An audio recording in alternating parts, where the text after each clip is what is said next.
flip-flop from what it was last time. So here we go.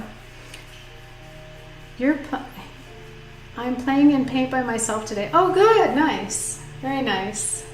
And Joy, you're probably wondering what's going on with the house. They said we were going to get 2 offers, but so far we haven't seen any. Pittsburgh in the house. Yeah. Oh boy. Okay. So.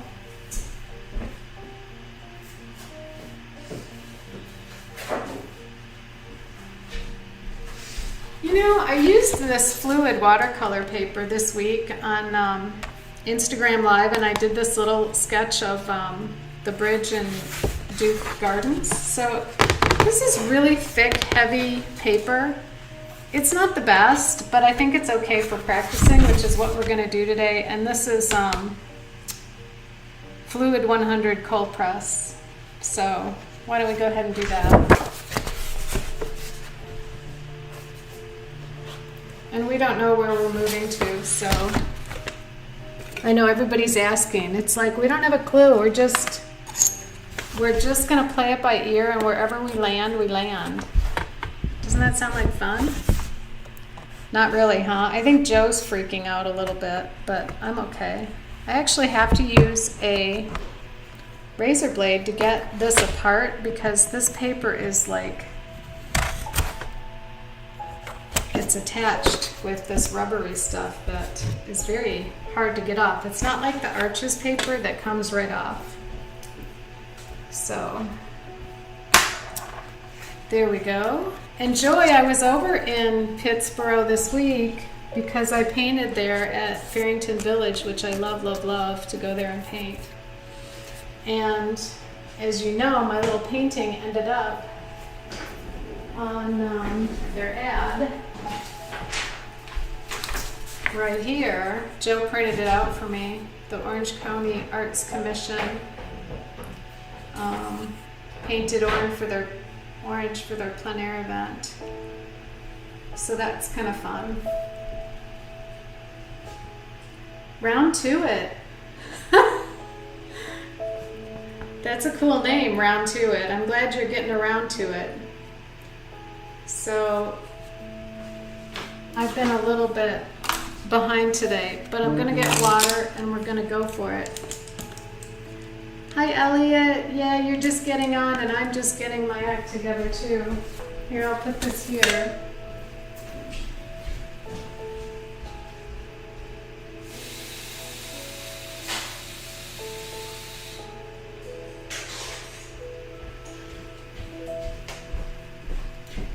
Okay. Yesterday, well, Friday we had,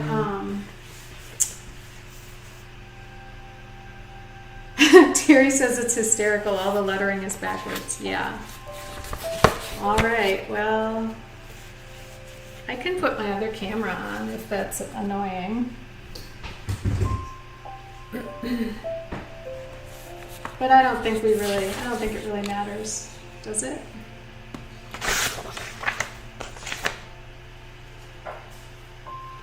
All of our sketches will be backwards, right? Mm-hmm. Yes, hi Elliot, I know that's you. You're using Lloyd's iPad, I'll bet. So we had, doesn't matter, yeah. We had, so let's put the sketch over here. Maybe I'll do it, let's do it this way, the tall way.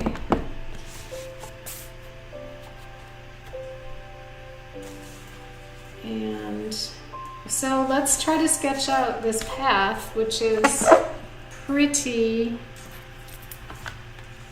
straightforward if you just ignore all the little bits of things and squint your eyes and look at the big shapes. So we have 2/3 of the way up the page. I would mark on your watercolor paper a little, some kind of little indication of that.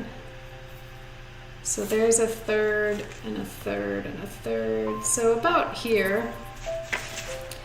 we're going to have this nice gentle hill coming down, and the path then, you can easily surmise that the path from this coming down, and you just V over to here like a little slant, then you get that little edge of that path.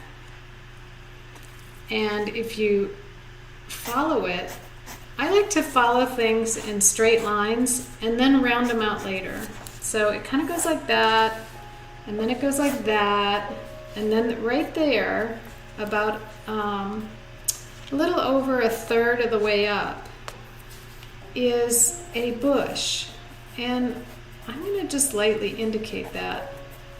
And then from that bush right there, you can see how the line just comes straight down like this.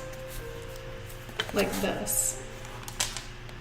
And I know that's probably hard for people that are not painters and drawers to see, but it goes like that, and then that, and then that. Actually, it's a little more slanted than that. So that, that, that. That's our path. Or you could just say it goes like that, and then like that. Make it simple. Okay, that and that. And down here's another bush. Just going to kind of indicate a dark with a couple of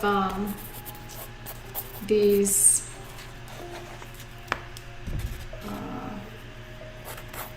whatever they are, grasses. So there's like a furry grass under there, and then that grass. And then they continue up along this path. And now, the other side of the trail. So, this line is going this way, like this. So just take your pencil and see that line. And it's going to end up right here about. That's where it goes to. It goes right off the page right there. So give yourself a little bit of, start up here where this other line is, and make it go off the page there. And to illustrate that a little bit better, let me see if I can take this marker and show you. There, maybe that helps. To make a landscape a little more simple. So we've got that mark, we've got this mark, which is, you know, the kind of like the little horizon line here of the path. And then you have this is the exit mark for that. So it's just a big wedge there. So always break your landscapes down into the biggest shapes that you can, and don't worry about any of the little stuff until much later. And then you can see that the path actually goes off in this direction, but what's great is it just fades away there, and you don't really have to even show that. So here's this line, and then this line is going this way, obviously. But look where they connect. So these points are kind of critical. So right there, which is interesting, it's about a third of the way over. And I actually like where it is. I like that. That's a good spot for it to connect, because if you look at the golden ratio of your of this, it's really set up well, I think, for the golden ratio, which is in thirds here. So where these 1/3 lines intersect on your page is where important things can be in your painting.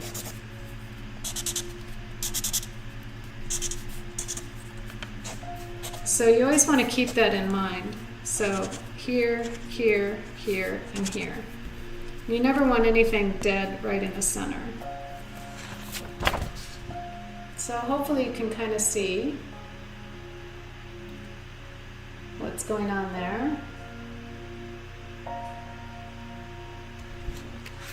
And so let's continue on. Oh, I got marker on my watercolor. Well, this is just, you know, kind of the cheap paper, so we're not going to worry. And so this line comes down about like that. And over in here, there's a few little grasses and things. Now, those of you that are in our Sketchbook Sunday watercolor group, I did post all these photos on there, so you should be able to find them, see them, and save them and print them out.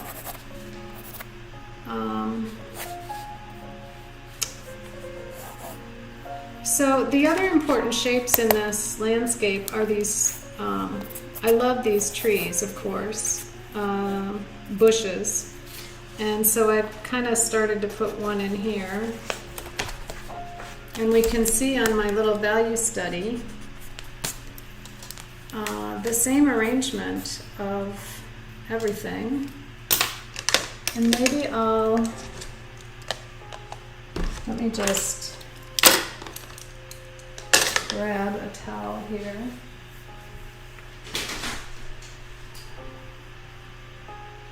Where's all my towels? I had to put everything away. Here we go.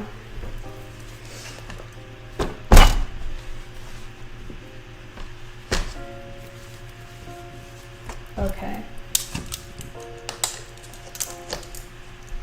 So I was going to get my marker out so that I could, well, I can use a paintbrush instead of a marker. So essentially we're going to want to take this little guy here.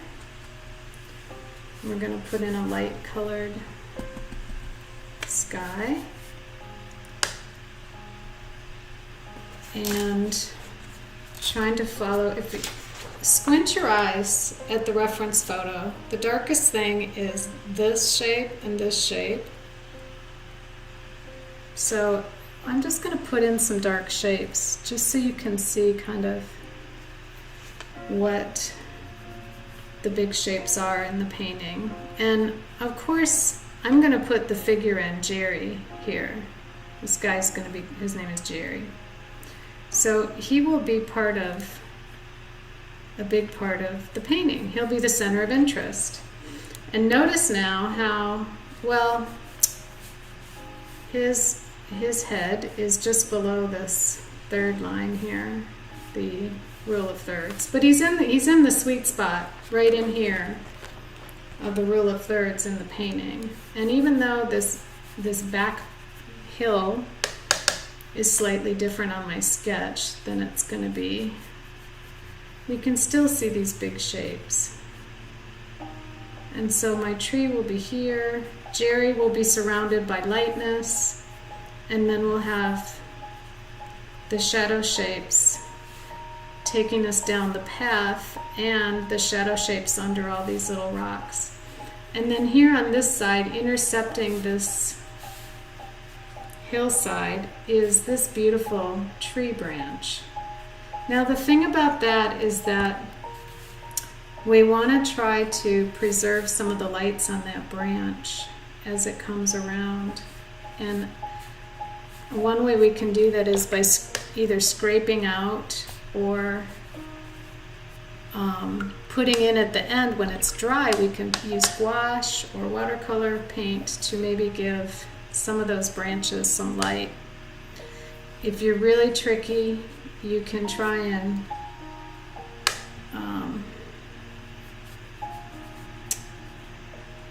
paint them in very carefully, but I'm not a very careful painter, so. And I think one thing we need to do is show some of these beautiful colors in the change of these distant hills. So it's not just all one big flat shape. So You'll notice the top of the hillside there is dark on the right side, and then it cruises over into a nice purpley golden mist in the middle, and then over here it kind of goes green, which I know is hard to tell, and we have a really nice light here on the path. So let's try to preserve that on the side of Jerry's head here. Maybe one side is a little darker than the other, but maybe where those tree branches go up on top, we'll think about keeping that a little lighter in some areas and then darker in others. And we'll remember that our tree branch here is going to go. Now, because my setup is turned around a little bit from the last time, is everyone seeing okay, or do I need to zoom in, zoom out, move my head? Let me know. Terry, how's the view? Oh, I didn't even turn my light on. Here we go. That might make a little difference. So we're going to try to make some interesting little tree shapes here and around this way as well.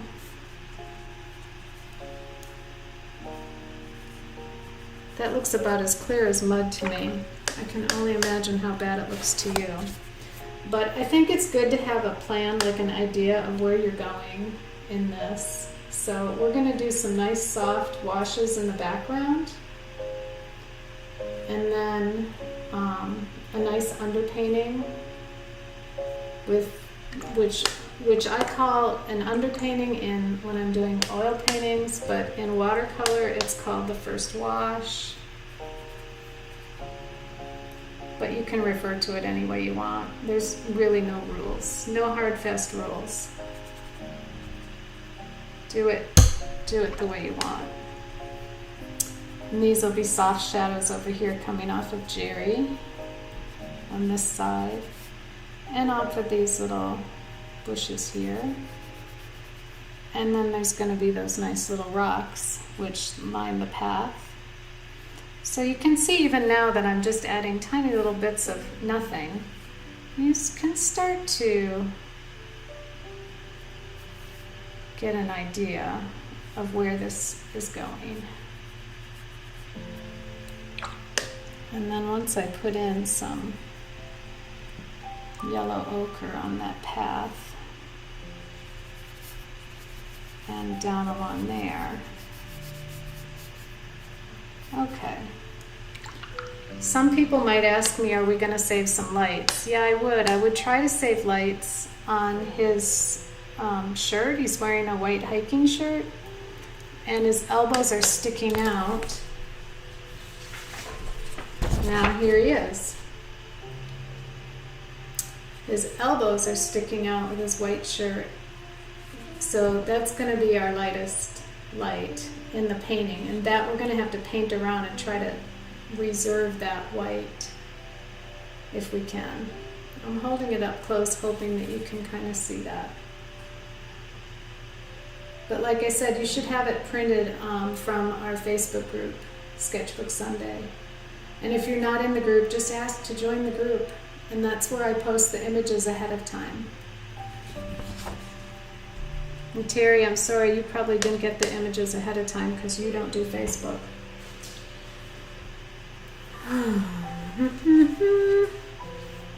But I can send you the image. Do you want the image, Terry? I can send it to you.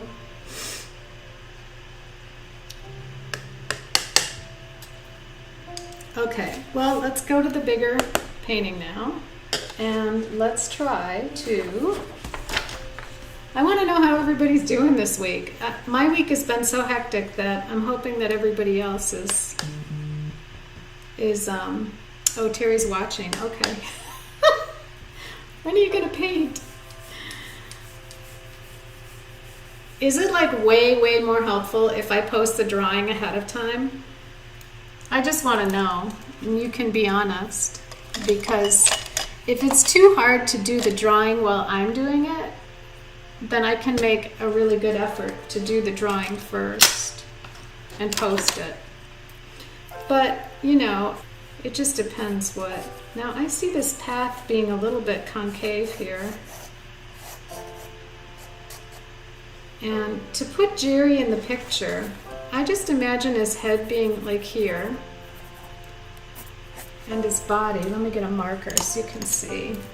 I just imagine his little head being right here. I don't want him in the center of the painting, so you have to put him off to the left.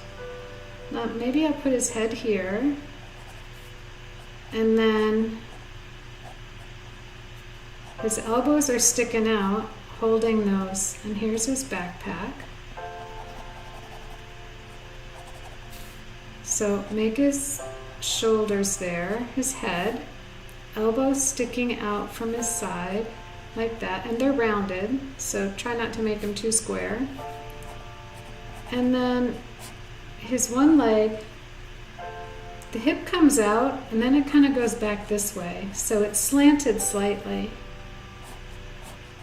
and that's his main leg there. And then this leg is shorter because the knee is up, he's walking. And then here are his walking sticks. Is that what you call those, Elliot? Walking sticks? I really wish I had gone on this trip, but I didn't. I thought we were going to go out to Colorado and visit people and go to Santa Fe, but that all got canceled when we found out if we went to Santa Fe, we had to quarantine for 14 days, and we didn't want to be stuck somewhere where we didn't want to be. So here's my painting so far.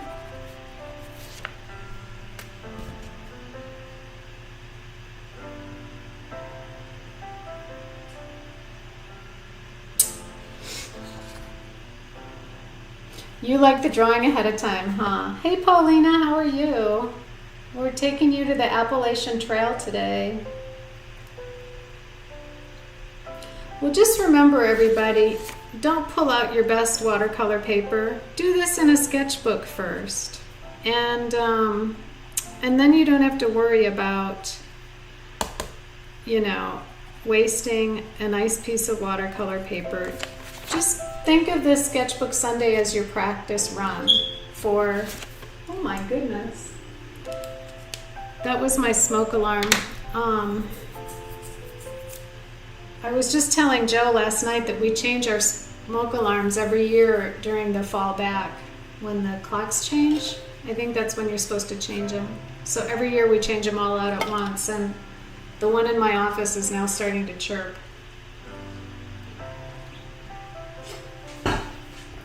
So, all right, on my drawing paper then, right here, I'm going to put his head, and I'm going to put his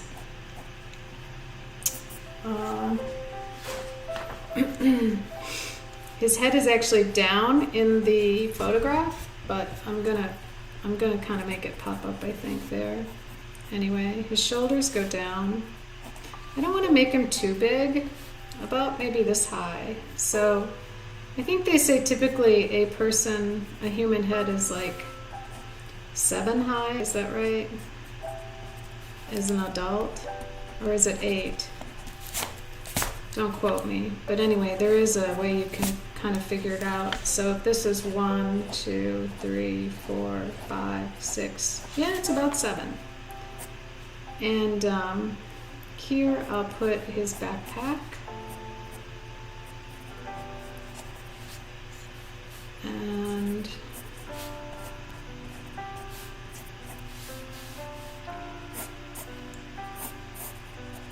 make this one leg here nice and strong. And it's not straight down, by the way, kids. It's slanted a little bit this way.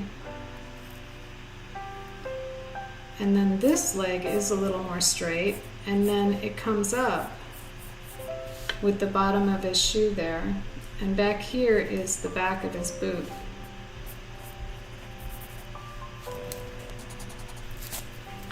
So, and then his coat. And actually, I don't have his arms down long enough.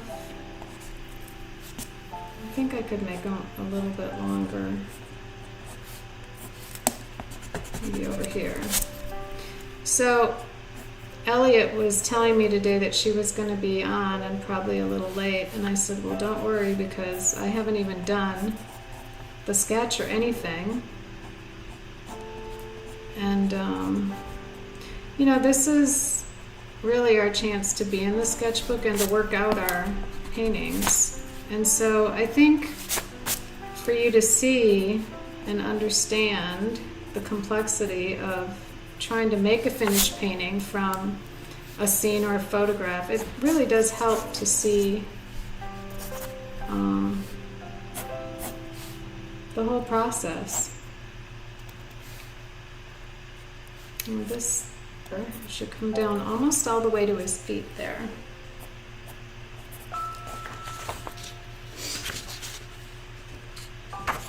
Paulina, what's new? What's new with you? How come you went on vacation for 2 weeks and then you came back for a week early? You were talking about that last week.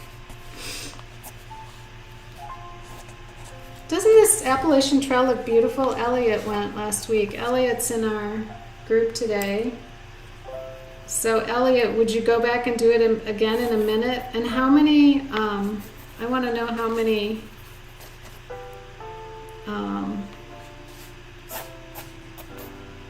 I guess you did about what?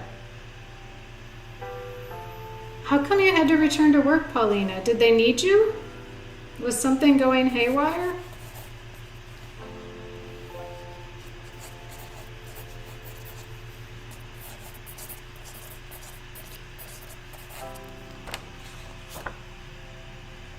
Oh, after tomorrow. Okay, you have another free week. Nice. Are you going to go somewhere again? I kind of like these brambly weeds or sticks coming across here. So I'm going to take a risk and put a few of those in right there. And then along the path here are rocks. And I am not fond of doing rocks for shapes, so I may just put in a few like this and then see how it goes. Rocks basically have a top plane, and then they have, you know, the bottom, the side, which is in shadow. And so there you go. And then some edges are chipped and rough and whatever. But I just make up irregular shapes with top planes and create rocks.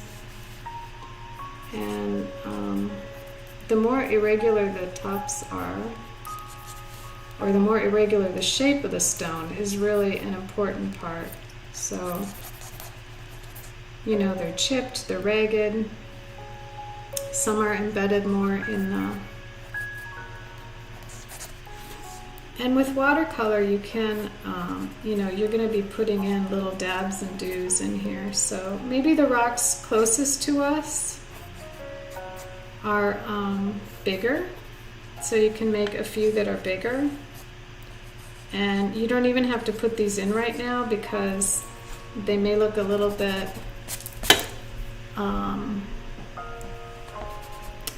funny. You can put them in afterwards, just with your watercolor, so don't even worry about it. Now over here, there's a dark, and this is all greenery.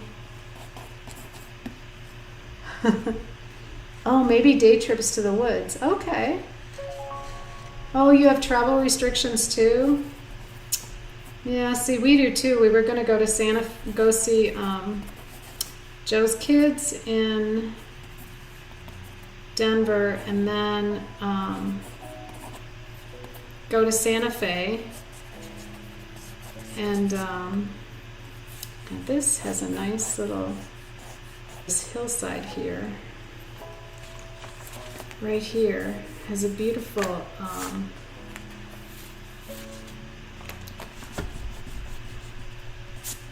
don't know if I can capture it very well. I may not be able to on my first try, but there's like things growing here and obvious coming down the hill. And this side over here has got a green, kind of some greenery, and then it's just rocky. There's not really a defined edge the way I've drawn it, except in some shadow along where some of these green things are growing along the path. And then way back here in the distance, if I want, I see another shape right here of red.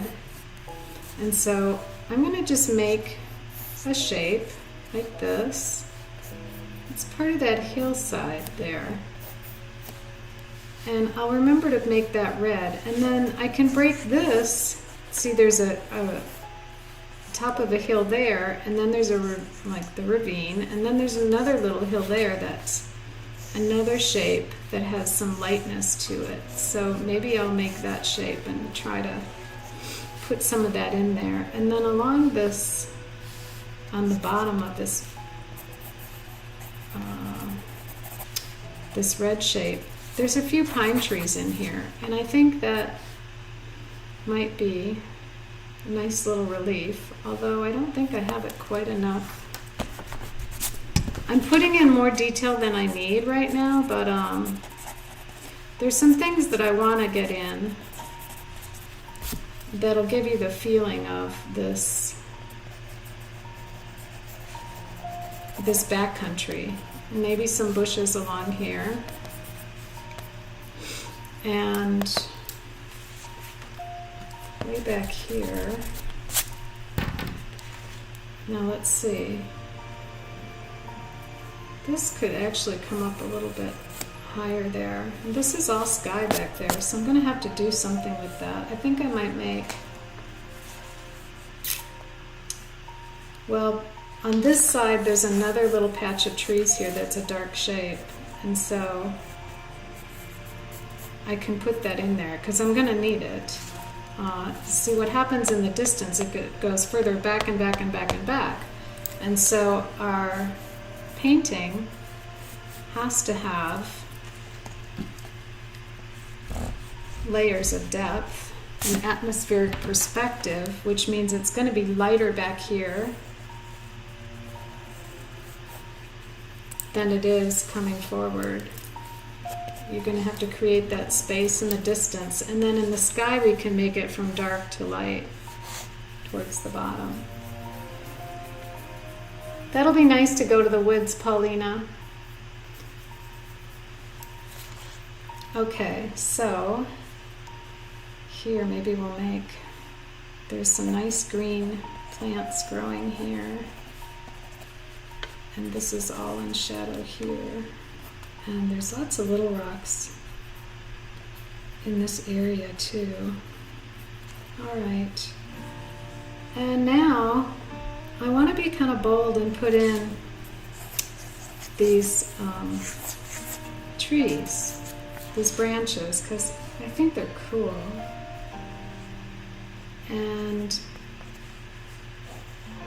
here's where you have to make a line, zigzag it up, over, and zigzag it back down, and make them interesting, and make them come out on the edge towards, you know, like a Y shape maybe, and have a few little things hanging over, and get creative with your branches. And there's just a few leaves. You're not going to draw all the leaves. I just want you to, you know, think about indicating a few. Maybe right here I see another plant that looks like something with some lively shape on it. So I may use my good judgment to make that plant there a little bit bigger. Just with some, you can barely see it, but it has a lot of light on top. So that'll give me a good place to make light there. You can make it look like any kind of plant you want, because it's your painting. And so I have some of this bramble here going off like that. I kind of like the idea of it having a starting point, like a, you know, an area that it's kind of sprouting from to give it a little bit better structure. So imagine these brambles having little V, like a little, here they're coming from this V shape. If I had another one down here, it would be coming again from its own V shape there, from its own point. And then up on this side, I love this branch that does this C shape, but you don't want to draw it exactly like a C shape. You want to draw it with some angled edges. So, and probably best to do this with our, do a zigzaggy, so it's going up but in sort of a zigzag fashion. And it's best to do that with our watercolor. And then off of that, make some little Y shapes and maybe a leaf shape or two. Okay. That certainly gives me a lot. The only thing is these pine trees that I drew are a little bit too close to where this guy is, but in honesty, they're back further. Well, maybe I'll move them back a little. It doesn't really matter.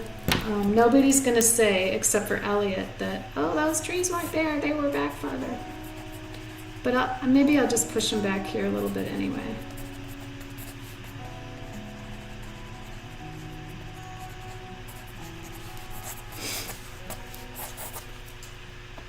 Okay.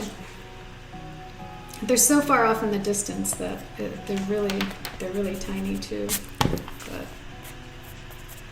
only Elliot was there, so only she knows for sure. And this is her lovely photo. Ha! There's Jerry. We'll see how he feels about this. Okay, so let's paint this. How's everybody doing with their drawing?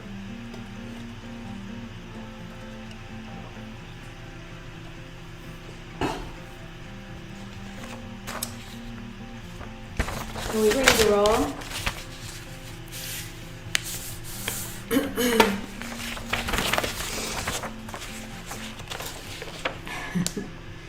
Yeah, the real estate market here is pretty hot right now, I guess. But we haven't seen an offer yet, but they said someone was quite interested, so we'll see. You never know how that's going to go.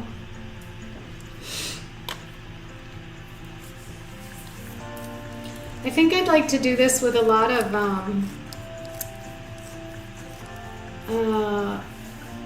blues and purples and greens, a little bit of yellow ochre for a palette. So I think I'll get on here and just start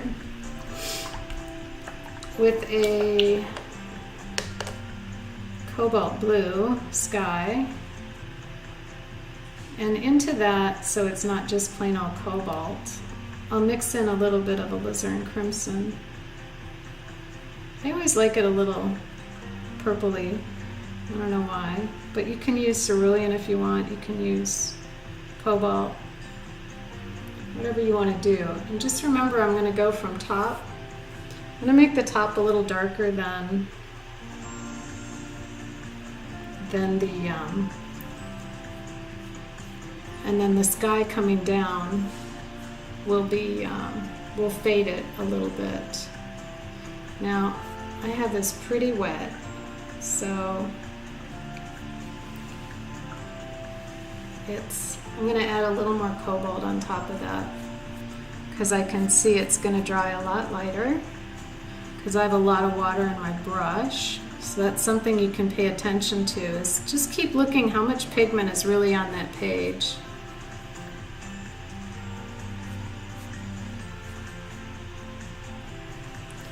And so smooth out that wash and come down the page, and then we're going to make it lighten up a little bit there as we come down. So you can rinse your brush and blot it on a sponge.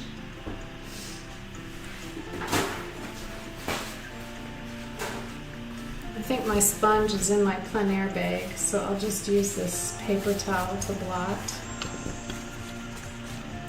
today.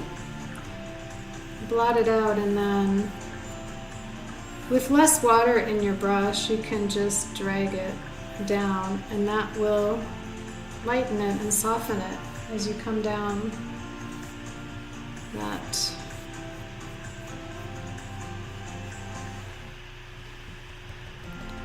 And now I'm going to go into a little bit of cerulean and change the color up a little bit to hint at those distant hills.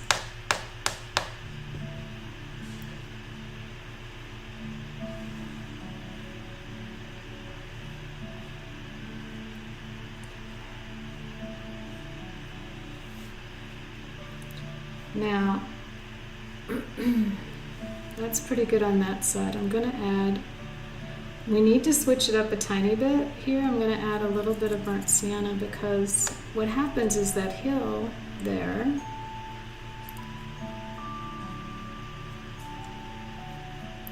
it comes closer to us. And so, and I almost want to get a tiny bit of like a greenish brownish, like a dull, there we go. Just on that side, just put in a little bit of a greenish dullish there and let it go like that. And then as we come over to this big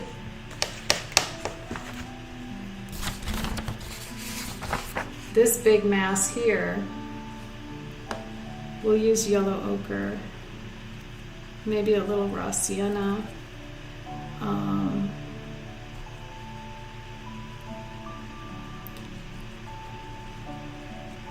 which will make a nice little underpainting there. I can pull that up all the way up to the top of this hill. And then as I come across, I see lots of colors in the distance, so I'm going to use some orangey red in there, like a Cad Red, because I know these hills are very orangey. They're on fire with the, so a little orangey red and a little yellow ochre. They're on fire with the fall colors.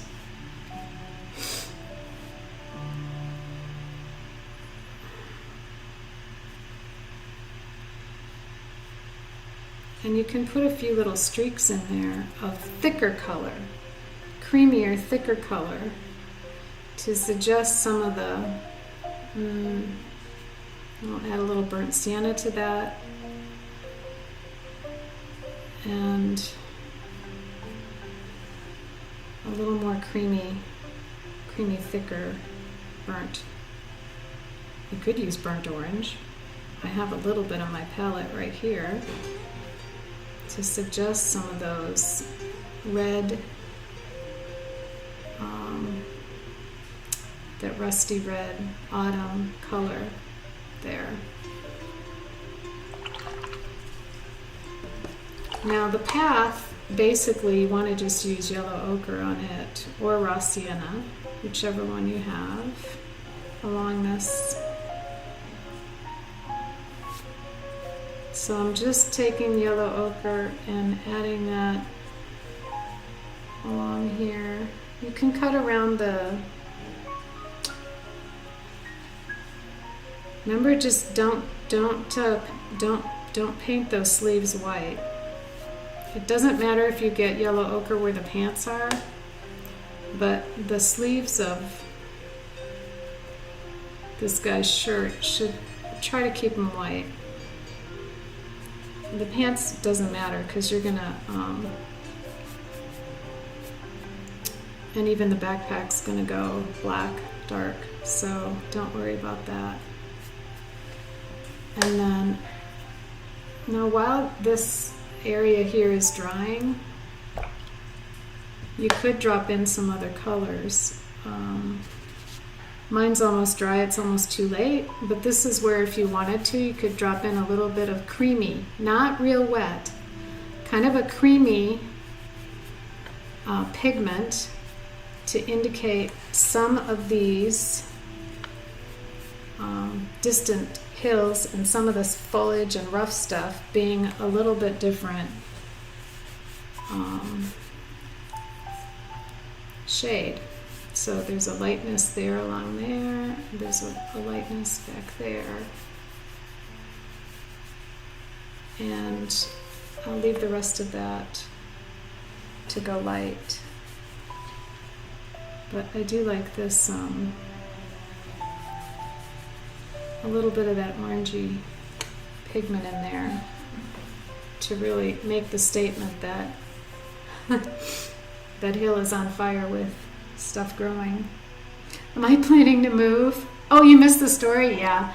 Well, what's happened, Paulina, is, you know, our son's he went off to college and we're in a big house, and yeah, we want to move to downsize to something more simple.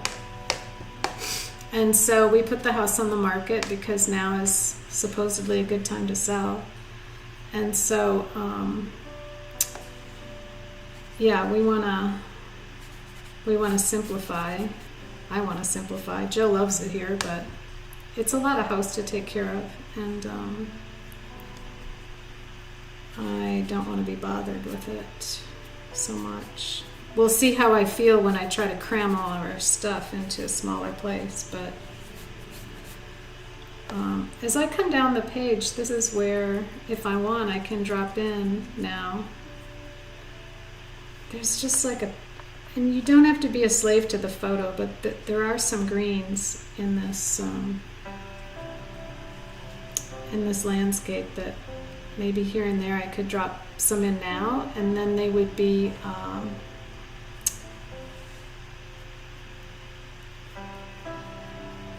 you know, just, and along the side of the path here too, just dropping in a few shapes.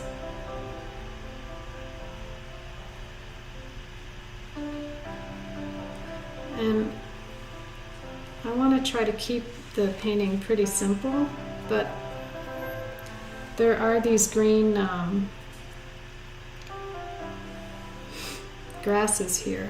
So if I drop in some of these light green shapes now, then I can go back in and drop in the dark shadows underneath them afterwards. And right now, if I drop them in, they'll mix with that yellow ochre, so it doesn't, I'm going to add a little bit of Cad Orange to this on this path. So see, some of those greens will dissipate, and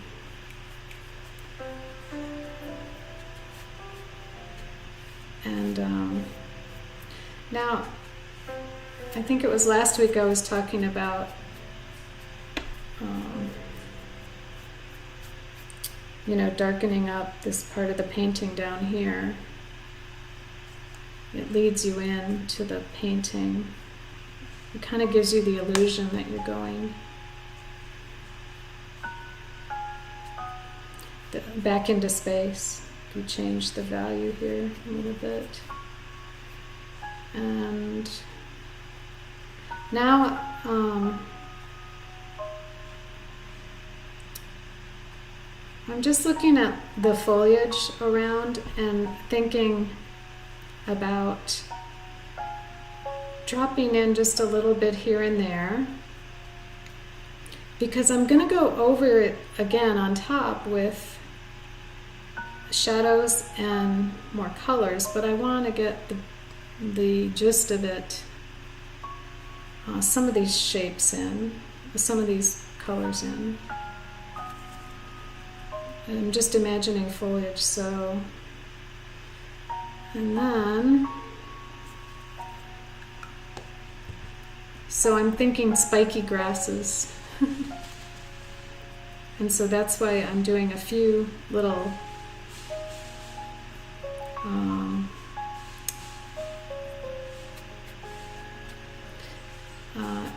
and I can use the side of my brush, right? And I'm pushing up to just place a little bit of that wash here on the side.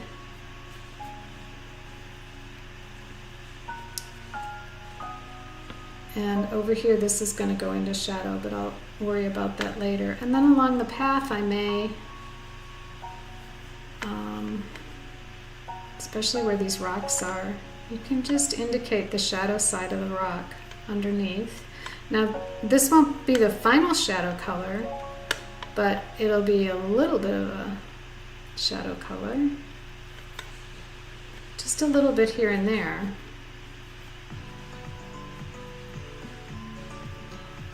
And our path.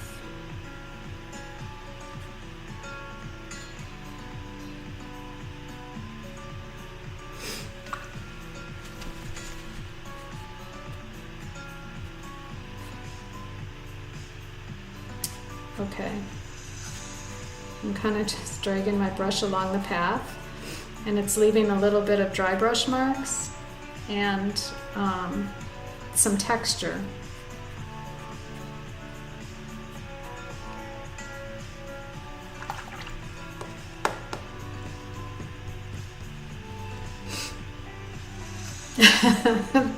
The deer will miss my roses. They will. My roses have been decimated by the deer. They were so pretty when they first bloomed in the spring, and then, you know, the deer just love them. So yeah, I'm not sure where we're going to move to, but I think you have to just get it in motion and then it'll fall into place. Especially when you're out of a house and you're renting or whatever, when you're in limbo for a while, things become clear really quickly where you want to be. And we'll see how it goes.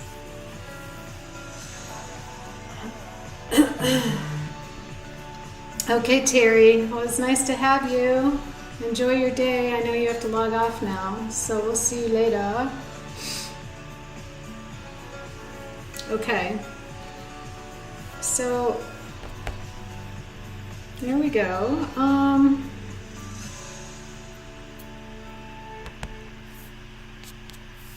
I think I'll hair dry this just a little bit, and then we'll go in with our darks on top for our shadow shapes. That is, if I could remember where my hair dryer was put. Here it is.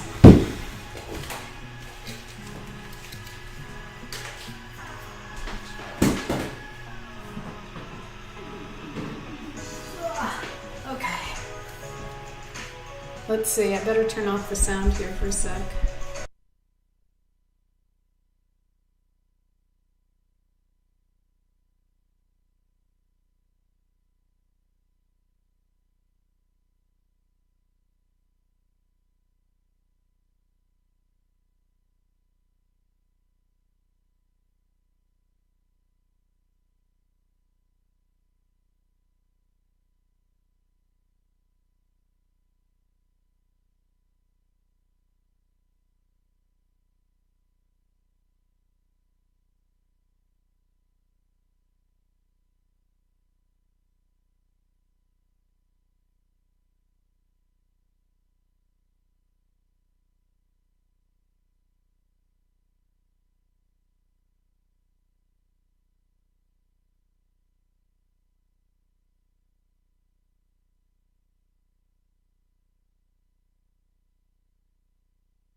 Round to it. Yes, I can briefly recap the washes. What I would do, in fact, I think I got my sky a little bit too purplish, but I would start on the sky and go from like a cerulean, a light cerulean, and I would pull that down into a, let me show you.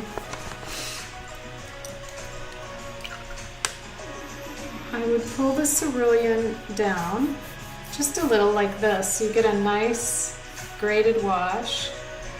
And actually along the horizon, I wish I had lightened it a little more on mine, but I didn't. I'll just use a little orange glow in there, a tiny bit of, I wish I had done that instead of, I went kind of purpley. So in fact, what I could do is I could wet this and scrub it off, which maybe I'll do just to show you that, you know, when you're practicing, you don't have to live with everything. And then the hills, so then I went into where these distant hills are. They should actually be just a little bit more blue than, you know, the top of your sky, or about the same as the top of your sky. So that's just for a little tiny slice here, right here, this wedge. If you squint, the sky goes from dark to light, and then your hills go from light to darker.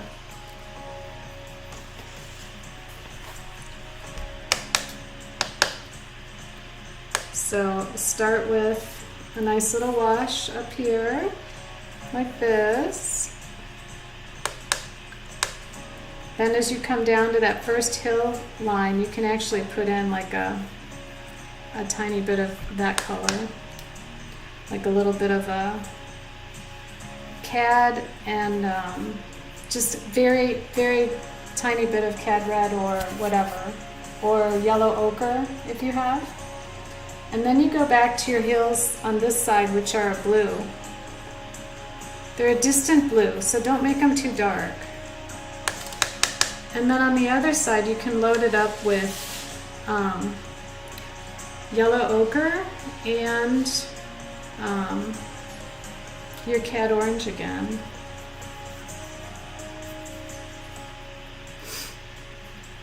And bring that Yellow Ochre basically all the way down the page. Just avoid the guy that's in the middle there.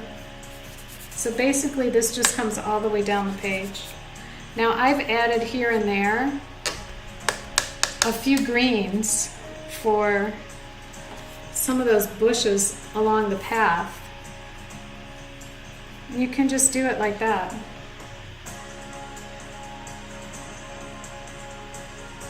Can you see that, Elliot?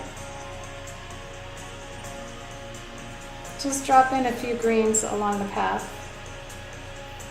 And I even put in a little bit more green, and I'll make it bright so you can see it. Like one of these plants over here is a little more green, but don't do it that thick. Just give it a hint.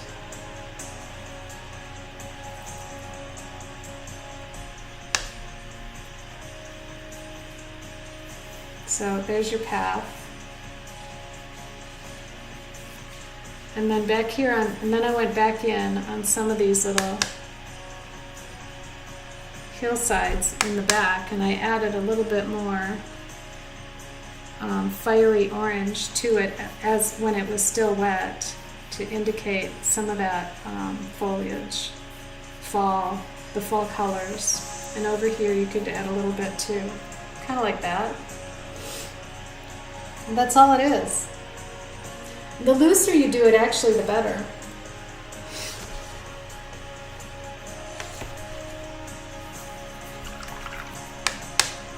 And I'm not fond of this wash up on top of here, so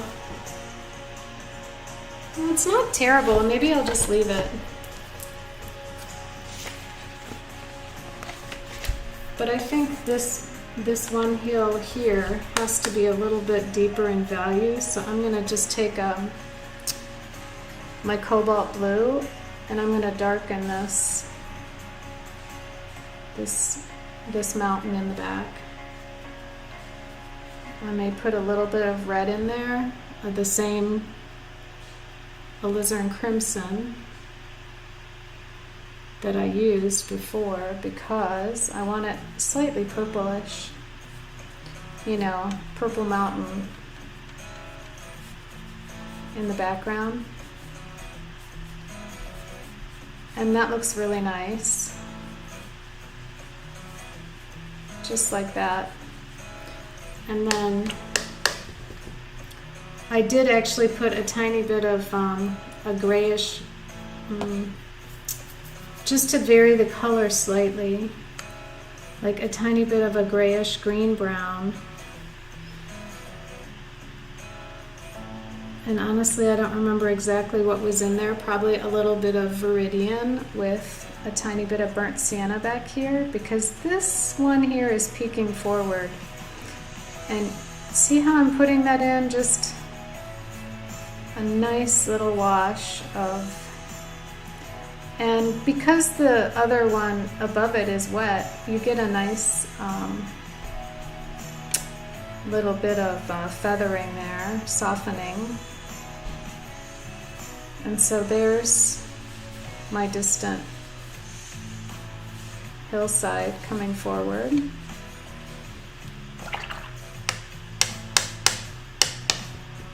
And I have one more distant hillside way back here, which I'm going to have to put that in very carefully. I'm going to use cerulean, just a tiny dab of it, because I have a pencil line there. Now, if you don't have a pencil line there, you don't have to worry about it, but I want to cover this one up a little bit. So I'll just use a really light blue and go over that pencil line, and then a clean, damp brush to soften it as it comes down. And that'll still look like a distant mountain. And I'll hold this up to the camera. Maybe you can see that, maybe you can't.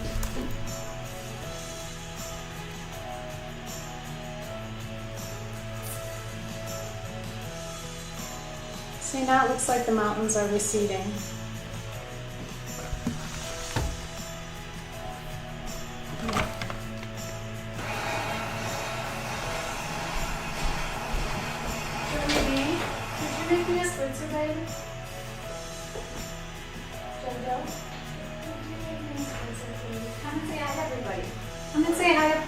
She's here today. Jojo's going to bring me a spritzer, and I want him to say hi to Paulina. Oh, it's been a while.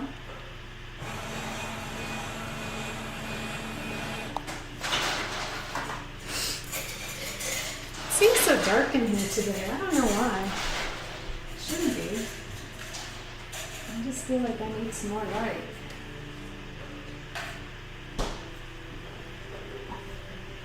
Maybe I'll put my ring light on.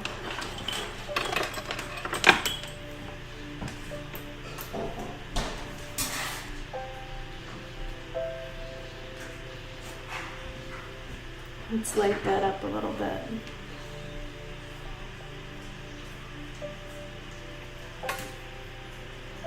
Okay.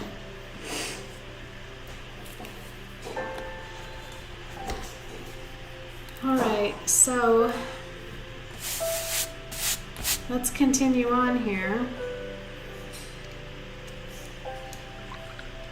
I'd like a little bit more of a hint of purple back here in the foliage where this, you know, I'm gonna take my, well, maybe not. Back here along the hillside, it's like purple and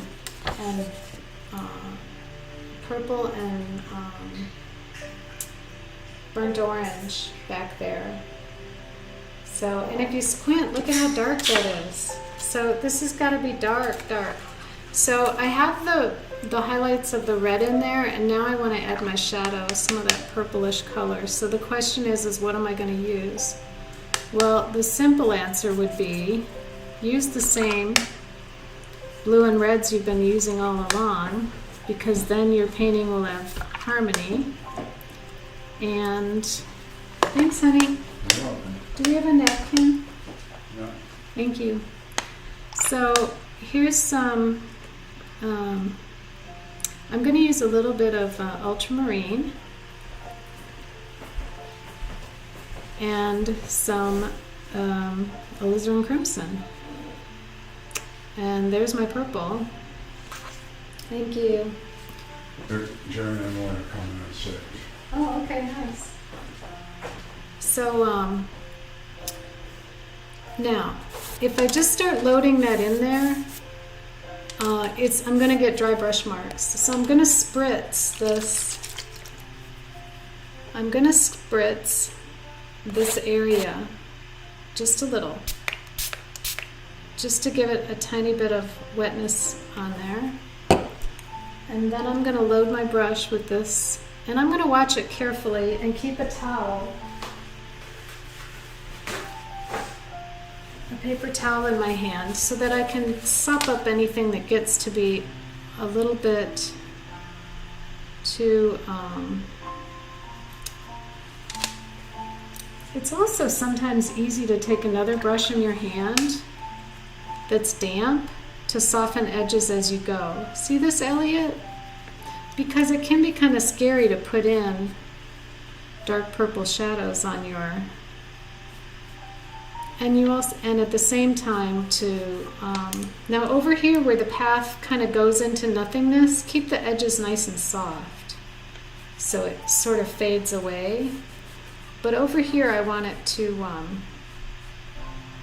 kind of be a little bit soft again. So now I'm switching brushes to this damp one that doesn't have anything on it but water, and I can soften that edge and make that recede like that. Now let's keep going over here, and once you're confident enough you can even add a tiny bit of orange to that and vary the color in the shadows. And you can also use little skips and jumps to save highlights on there. And I like that. And now it's time to change to a little bit more of an orangey color on top of that, to suggest that, remember I said there's like a band of orange trees there, and then out of that band of orange trees there's those pine trees growing. So just stick that in there pretty strong. If you happen to have quinacridone burnt orange, that's a really beautiful color, and you could sneak some of that in with your Cad orange on top of what you have already. You can even sneak in a little bit of Hansa yellow.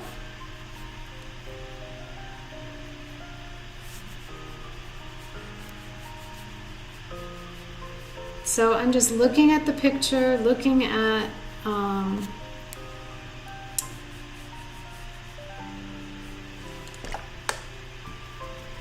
parts of the hillside back there, and using a dry brush, adding some color in areas where I want it, and then softening edges so it doesn't look harsh.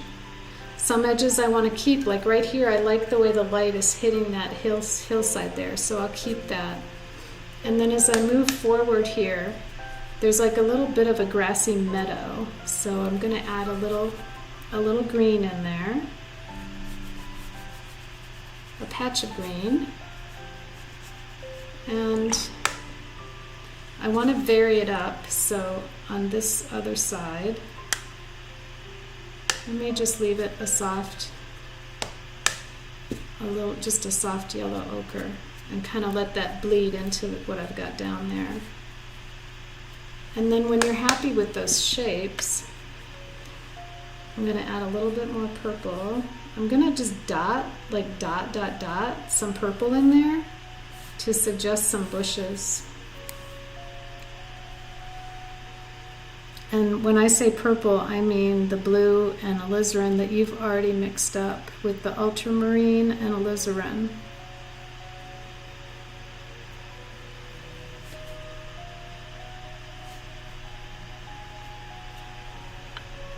I know you're working hard and you're trying to get it all. But don't worry if it's, you know, it's practice. So that's why we call it Sketchbook Sunday. So we get some of that in there. And maybe on this side, a couple little purple doodads. A little bit more purple in that. Anything you don't like, just take a damp, clean brush, dampen it off, and run your brush over it and smooth it out, change it. As long as you don't do that too many times, you should be okay. It's when we keep dabbing over and over again that we tend to get into trouble. So, well, I have this orange again on my, I keep calling it orange, it's really Cad Red, but when I mix my Cad Red with my yellow ochre, it kind of becomes, you know, a nice orangey sort of color, and looks more orange than red. And then, if you're not too happy with those shapes that you just put in, or you want to soften them, just spritz it like this. And you can even tilt your board so that it kind of runs down a little bit, like this. You could get really crazy doing that if you want to. You can drag your finger along and help move it a little bit if you want to. And remember, down in here we're going to start getting into some, you know, the trees are going to come across here, so you've got a lot of wiggle room. So don't worry if it's not supposed to look like a perfect hillside. Nothing's perfect anyway, but along here, this I might try to break this up a little because it looked like just a big old straight line. And now I can add a little bit of texture there with you know, just a brown color, burnt sienna.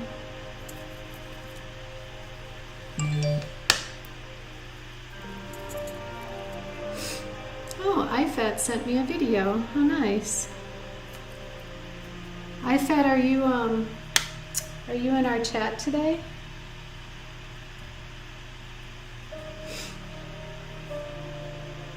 Cheers, everybody. I didn't realize how my camera is, I've probably bumped it with my head a few times. Let me check and see how this looks. Oh wow, that's a really clear view.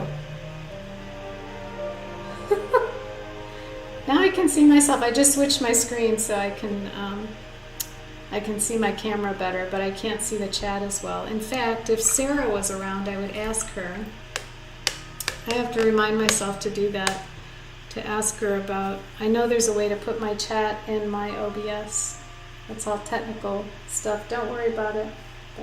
But I need to do that. Okay, so I want to make sure you can see my palette there in case you need it.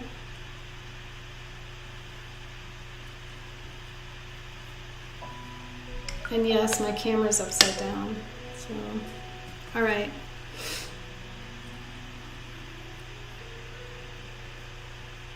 Oh, IFAT liked my photo on Instagram. Okay. Thank you, IFAT. That was nice. I'll have to check that out. IFAT is usually in my stream sometimes here. I don't know if she's here today. Okay. So let's get into some of these serious things here. So if we squint at our photo, you see this big shape here, this tree coming down. Notice all these dark shadows here, and then the dark shadows on these rocks. And then this side is also another big shape like this, with lights, a few highlights in between.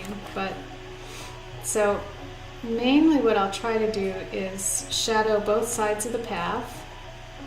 I'm going to try to leave some light colors here for green grasses, and also here on the top for green grasses with shadows underneath. And now, honestly, in the photograph, there's not a lot of, well, if I look at where Jerry, like on this one where Jerry's hiking, his shadow, it must be like right at noon with the sun way up high, because there's barely any shadow. It's all, see, coming off the side of his boot there. There's a little shadow that way. So, and the rocks are all, like the sun's coming right down from above almost. There's a little side shadow here. So anyway, what I'm trying to say is you may have to make up some shadow shapes that are interesting, not necessarily stick to what's on the photo, right? So, and because we're sticking Jerry in here randomly, you know, I could fake it and make the shadow go down this way, and then make all these shadows point that way. Or I could make it straight across. I think straight across is pretty boring, so I may try to make his shadow come off this way, right? Why not? And then if that shadow's going that way, then maybe these shadows are going the same way as well. So,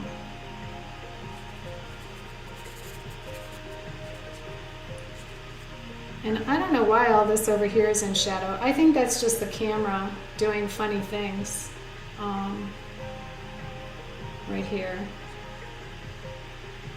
I guess that tree is casting a shadow down on that, and so maybe here there could be some tree shadow extending out in this area.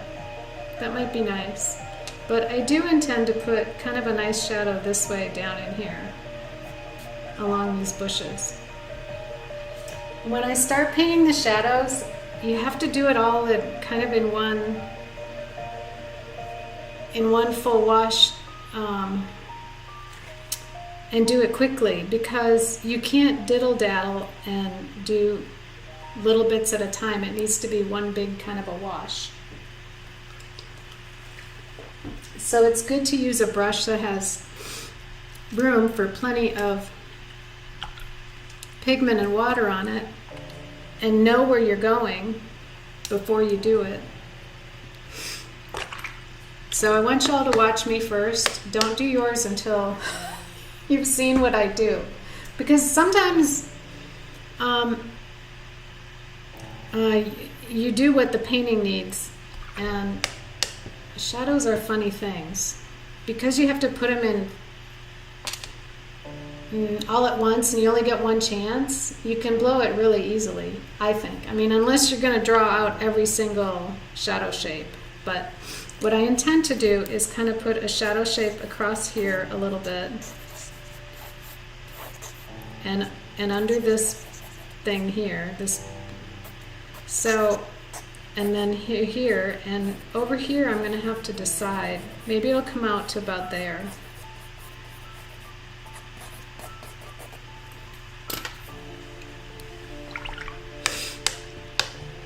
All right, well, I'm going to start actually with these trees up here first.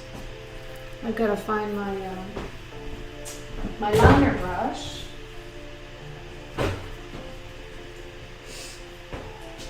Where is it?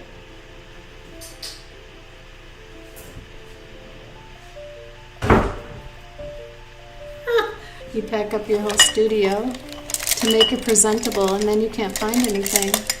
I have another liner I can use. It's not as good as the one in my other pack, but I'll find it. You know, maybe today I'll use this sword liner. This is, yeah, I can use this. This is an interesting brush. I got it from, it's a silver black velvet, and it's called a striper. Look at that point. And it's like a sword. But it has this really super fine point, and because it's got these long, skinny hairs, it'll hold a lot of water. And also I can maneuver it really well like this, so we'll use that to make some of my branches. And then as we come down, we'll do more of the greenery and the path. So I'm going to get into the burnt sienna. I'm going to mix up a little puddle of that. Ooh, you know, my head keeps getting, I need to move this back a little more. My head keeps getting in the way of the camera, and I'm sorry about that. Put this here. Let's see. Maybe that's okay. Move this over.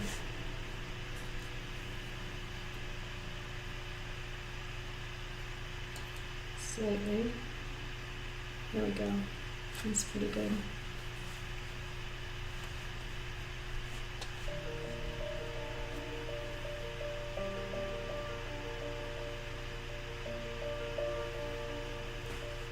You can see the sunlight coming in this afternoon. All right.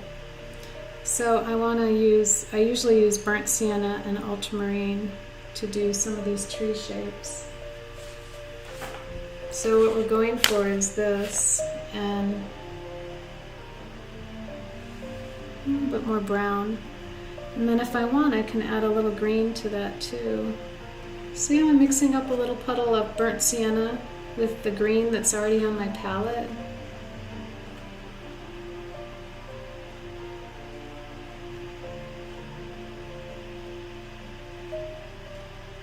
This is the fun part, the calligraphy part, that's kind of fun. And this is best to practice a lot when you just have a free few minutes. Practice making tree shapes and calligraphy.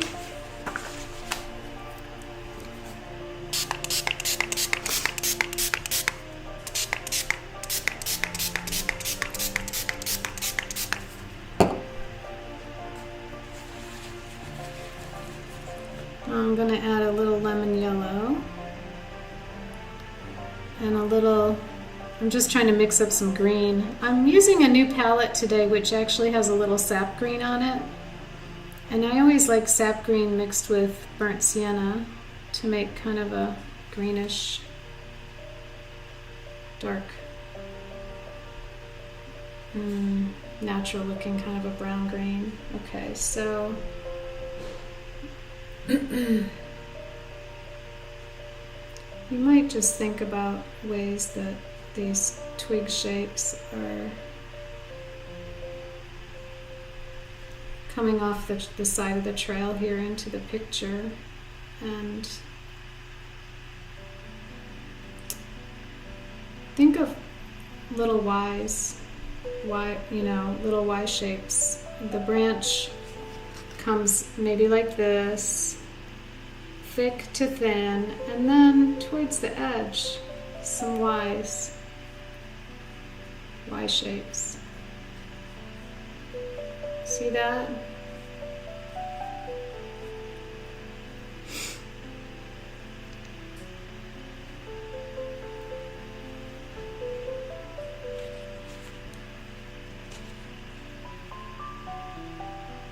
I can make my head smaller here so you can see more of the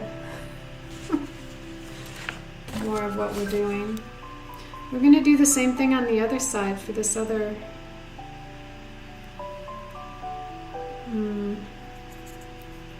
big bush. It's coming around here.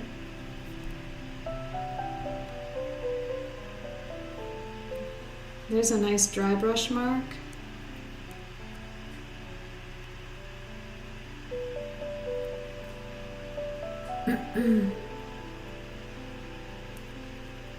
I hope that you're able to relax and just let this be a nice practice that you don't need to stress over.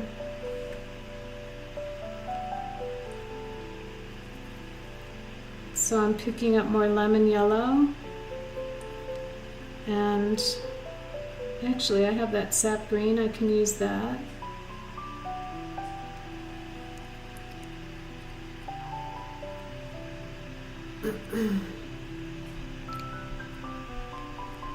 I love the way this bush here has these curvy branches, so I'm going to try to put them in, and then they grow, they try to reach up there to the sky.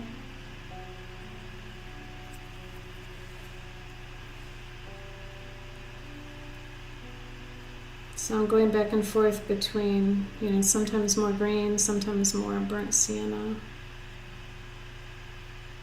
And then you can push your brush down the tip of it, and it'll create some leaf shapes for you too. Just by pushing down on the tip of your brush. And while I'm doing that, I'll grab some yellow ochre because I've used that a lot in my painting. And when I add that to what I already have on my brush, I get a nice little color for some of those leaves.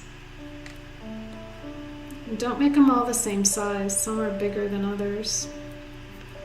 And then as you go towards the edge, remember, make a few little spindlies coming off like I've done here and up there.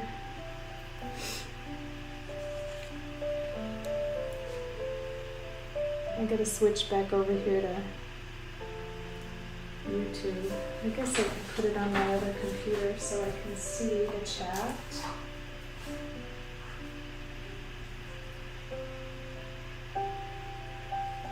Let me just take a 1-minute break and you can catch up. I'm not really taking a break, I'm just logging into my other computer so I can see the chat.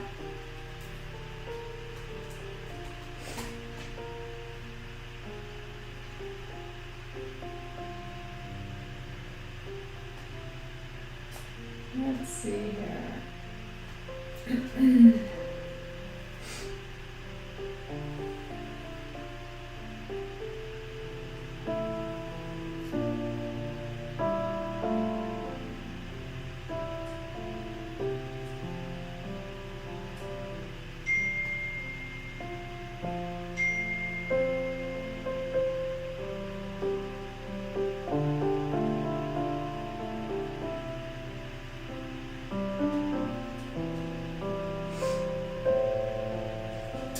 Thank you, Paulina. Today's playlist is from Epidemic Sound, and it's a subscription that I paid for so I can play it during my videos without them being cut for copyright violations.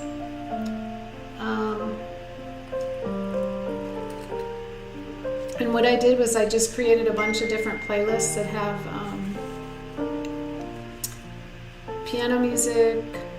I like Spanish guitar. There's some that has vocals, so if you just Google Epidemic Sound and you'll see.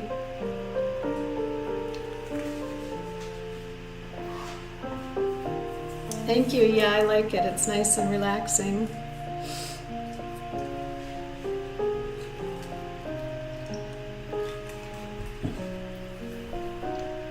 I think part of the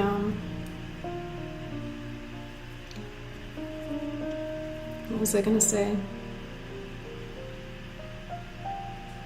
It's kind of nice to put on some chill music and paint. So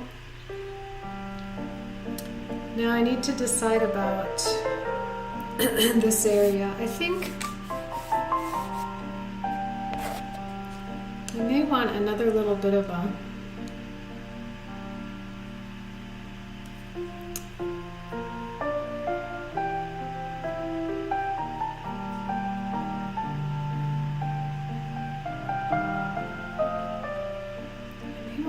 bit more of shadow under here. But I think I'll do it all at once with a big moppy brush. Let me put in these.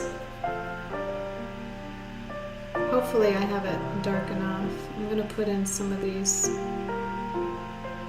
twigs here that are going up. Remember I said they were emanating from this V shape down here? And now I'm going to put in a shadow.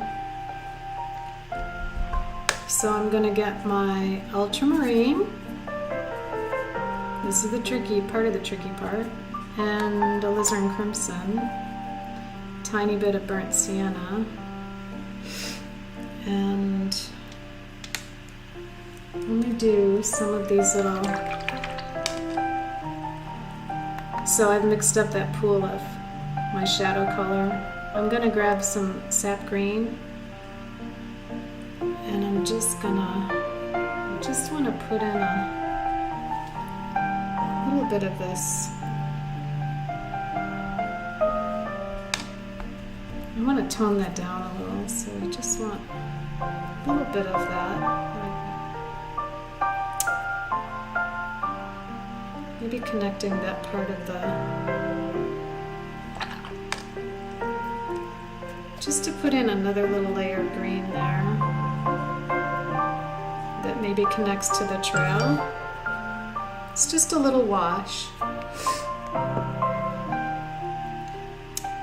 And so just another little wash on there of that green underneath those.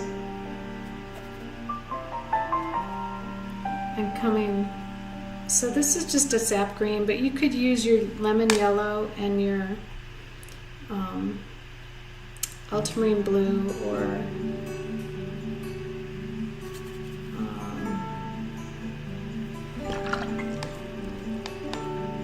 I guess you could use Cobalt, or you could even use Cerulean if you wanted. And then as I come down, I want to kind of make some of these grass shapes with the thicker, a little bit thicker pigment there, coming off the trail. This is where we kind of need to be a little bit careful, because you're creating shapes that have shadows underneath and lots of dimension. See how that can go right up the trail now? I know it's not easy. And I think over here under this tree, I see some dark shapes there. I'm going to go in there with this purple now.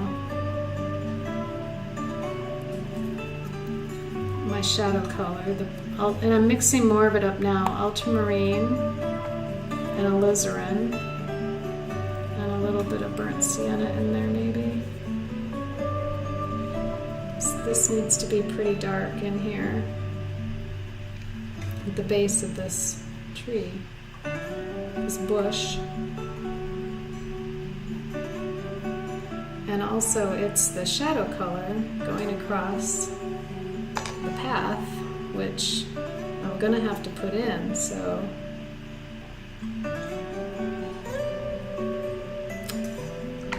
I'll just do that, and then I'll go over here and put in this green shape that I want to save. I want to preserve it, so I'm putting in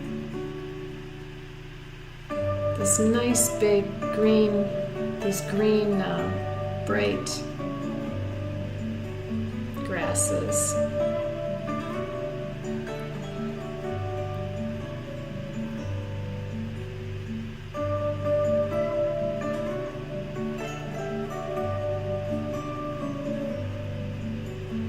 Take an opportunity where some of these other things are wet back here to add a little more if you want, a little more color here and there.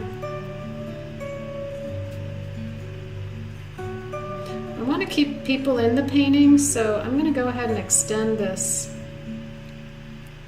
sort of shadow color up the side of the page here a little bit, which tells people, hey, stop, you're not supposed to look over there. That's nothing. Stay in the painting, right? So I basically kind of negative painted around those nice looking grasses in the foreground. And I'm mixing up again more dark shadow color, because right down here in the foreground, now watch or you'll miss it, I'm going to put in my shadow shape going across the front of the painting here. And remember, your shadow shape at the base of these bushes is always a little darker and more intense than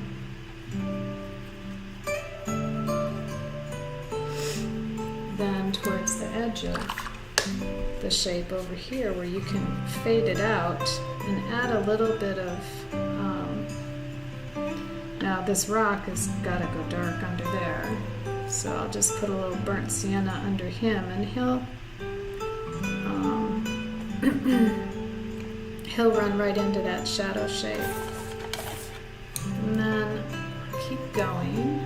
Let's see, which one's got my shadow color on it? This one.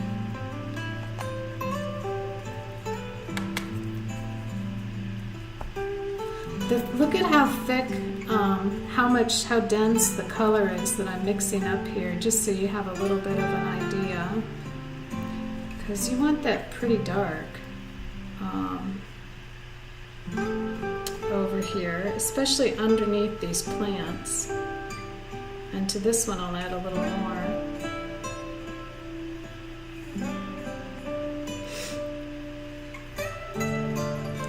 And I think I'll just do like that. And then when you're happy with it, let it alone. And keep that brush there, because then I'll know I've got my shadow color on there. And you can then go in with a damp brush and soften any areas of the shadow that you want to. Maybe I'll change that shape slightly. But I think I'm kind of happy with that. And now I need to do the same to the other side, and then I'll put my guy on there a little bit, more. What time is it? 5 o'clock.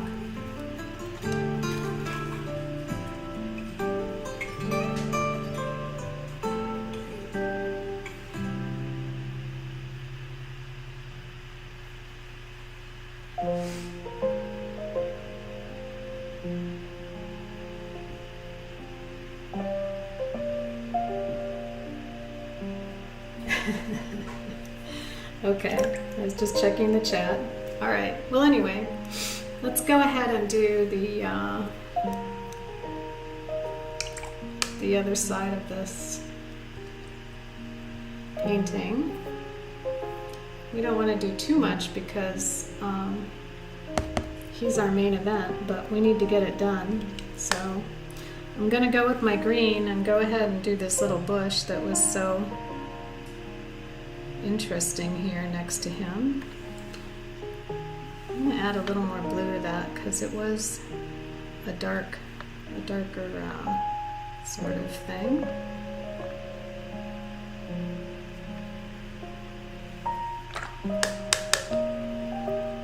Maybe a little yellow ochre up there. Let's see.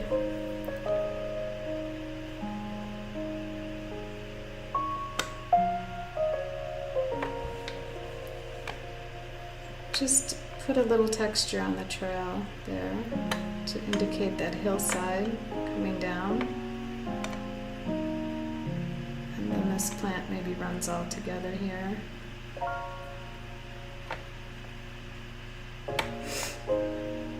And if we look at our picture, this is all in shadow here, this brambly stuff. Because I have a lot of purple here, a lot of this cooler, and maybe I'll make this more of a, maybe slightly more warm with a little more burnt sienna in it in the mix. I don't know. I still need it to be green though, so let's put some more green on here. And I'm just inventing plant shapes.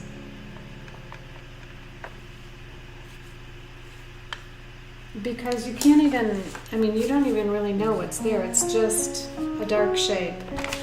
So if it's just a dark shape, make it, and you know it's foliage or greenery of some sort, play with it with your brush and make it the way you want. You don't have to be a slave to what was really there in the photo, of course. And I said I was going to try to make this side a little more dark, but I really haven't. I mean, a little more warm. Maybe I'll add a little bit of yellow ochre in there, which is kind of, you know, yellow ochre can be kind of opaque, so stick back to my purple wash here. Now I need to make the shape kind of interesting. I think I'll make it connect to one of these rocks over here, like that, and then the shadow shape coming off of Jerry's.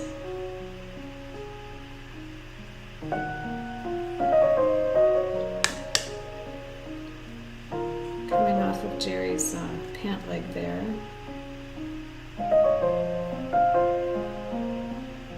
And I'm just adding this purple to some of these rocks.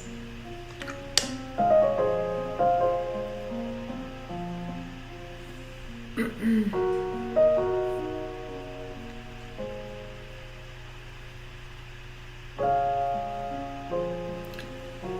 really want to pick up some burnt sienna and some of this kind of greenish and drop it in to some of the shadows on these rocks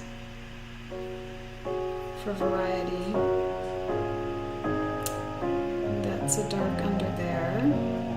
Now I'm adding some warm tones to some of this. I picked up some of this sappy green and I added some burnt sienna to it. So it's just to give a little bit of contrast on some of these plants over here. And I may add some of that over here to the side of the trail, very carefully, because just a little dot here and there to take us down the trail.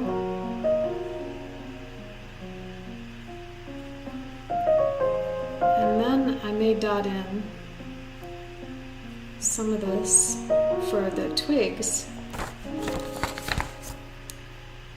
that are here. They're pretty bare, but just a few dots here and there will help us move around that area.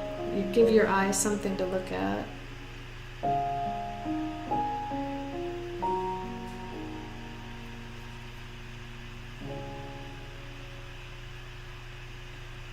A little bit of color.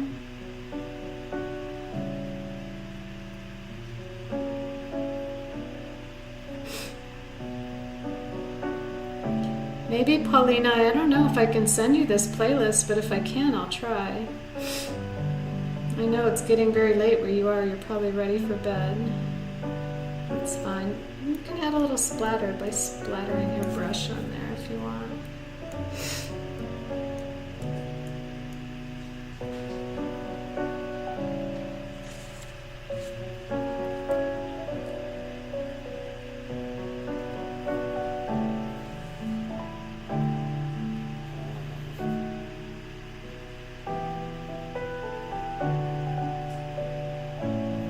Just adding a few more little rocks and stones here along the path. I'm not a stone expert, but if you want to learn how to paint rocks, you can go to Sarah Burns' Skillshare class. She'll teach you all about rocks, and it's kind of cute too. It's really a fun video to watch. She'll tell you all about the shapes of rocks and how to sketch them, and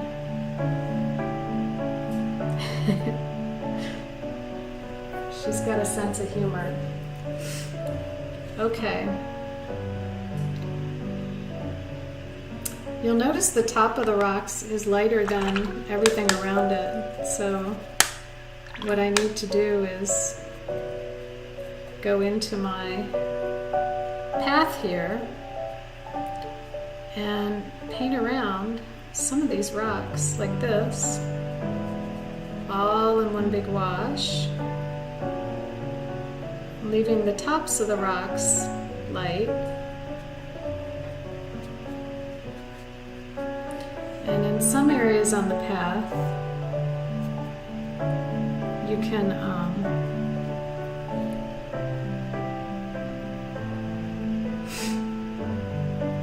make dry brush marks.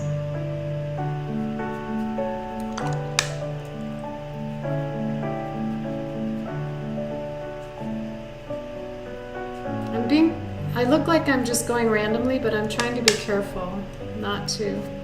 Well, there I wasn't very careful, but the tops of the rocks are lighter than the path.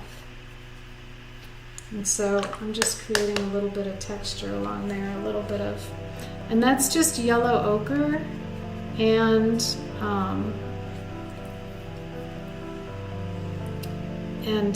Cad Red, because I want the tops of the rocks to pop out a little. So I'm just going around them very carefully.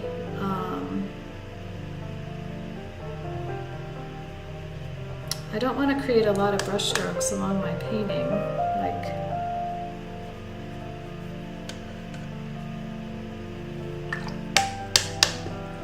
but that looks like a textured path now, I think. Some of it can be darker here in the shadow area. Oops, that's a little too dark.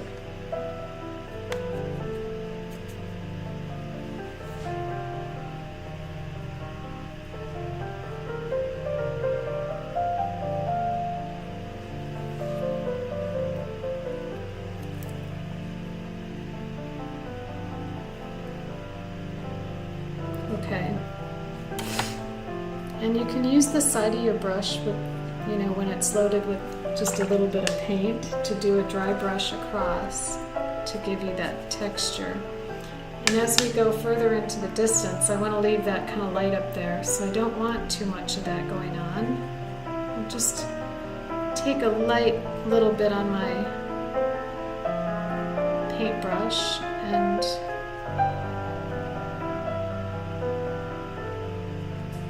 blend that in there.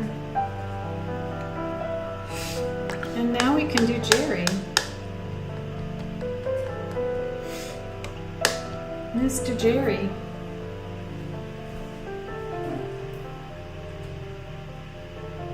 Pauline is going to stay for a bit. All right, Paulina, you go, girl. How is your job going, by the way? Are you going to come to the States anytime soon? Probably not, huh?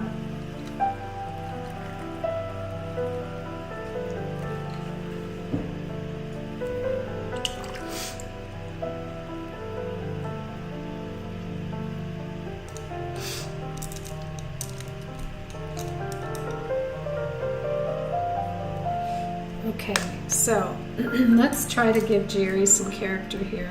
So he was wearing his blue, probably Carolina hat or something, or maybe his Georgia Bulldogs hat, or maybe he had some kind of trail hat. Anyway, it's cerulean blue, and I don't think I like that for my painting, so I think I'm just going to start with a little burnt sienna.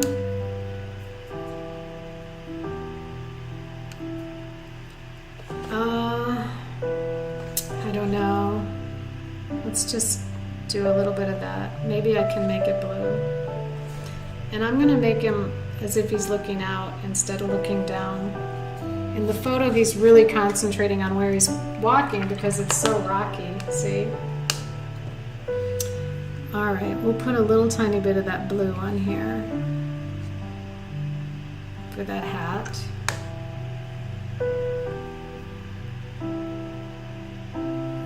And I think I'll make the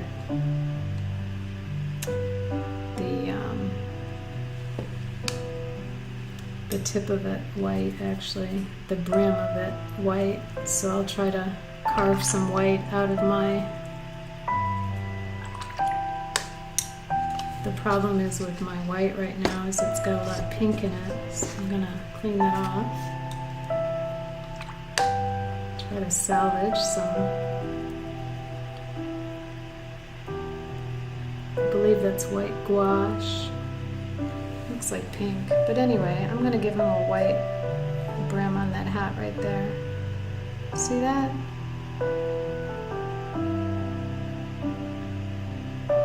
I'll probably have to add more. And maybe I'll put a little more blue on there. That can bleed into there. And then it'll look like he's looking over that way.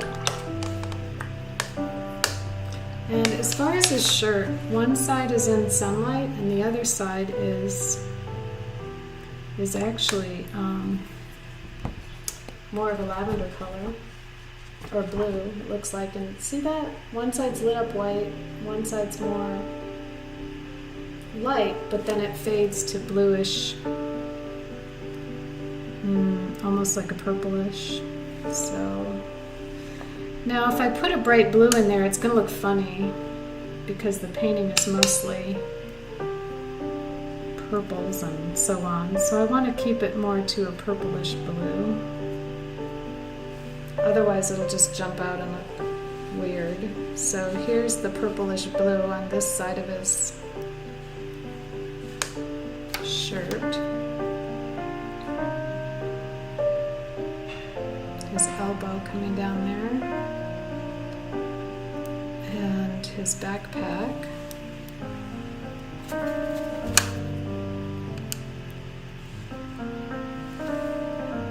Give him a nice dark strap. And I like the idea of his backpack being a little bit more of a navy blue there, so maybe with some cerulean here.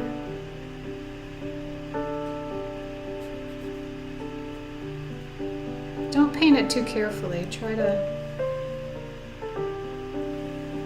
make one side, the light's coming from this way, so leave this side lighter and the other side darker.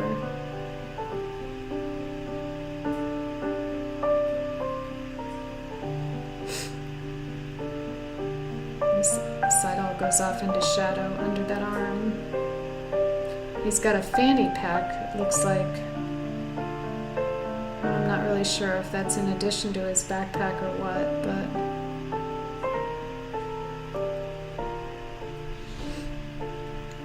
and then his blue jeans.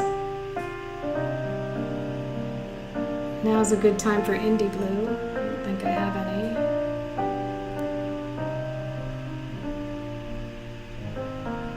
I'm gonna make one side of his straps here a little more blue, not just black. Black is so...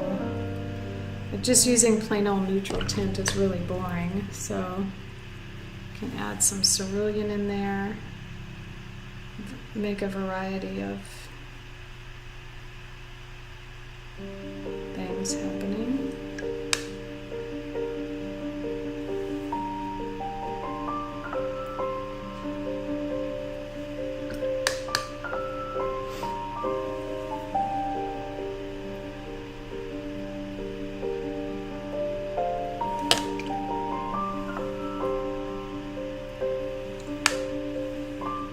Let's put some blue shadow underneath this side of his arm here.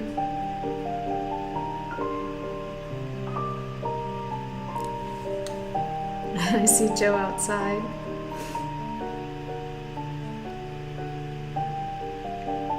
I don't think Joe really wants to move. He's a creature of habit and normal,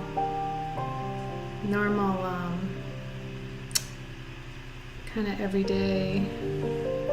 He likes his place here in the woods very much. So he's probably feeling a little bit of displacement. And it is a big move that we're looking at, so yeah, it's not an easy thing. Put a little burnt sienna on there. I'm probably putting in more detail here than I should. Let's soften that.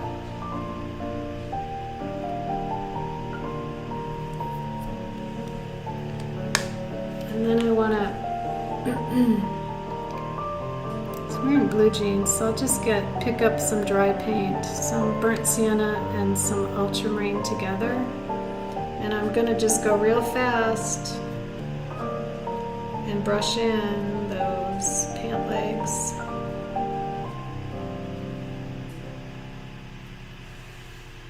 Oops, not that color.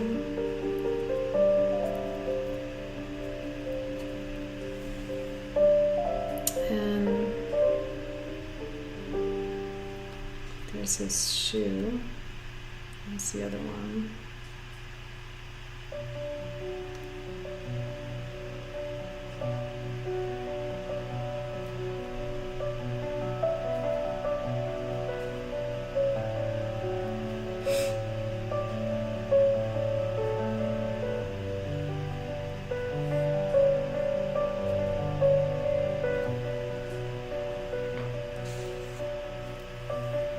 Looks like he's really hauling.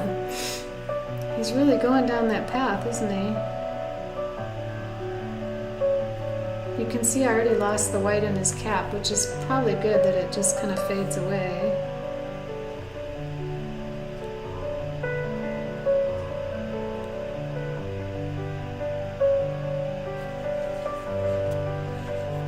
And let's try to get those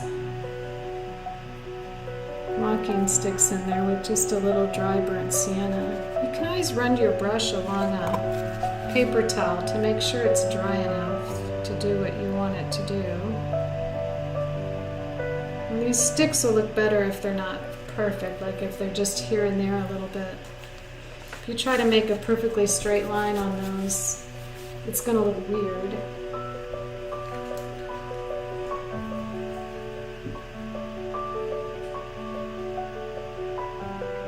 Oh no. Oh no, Paulina. Why are they stressing you out?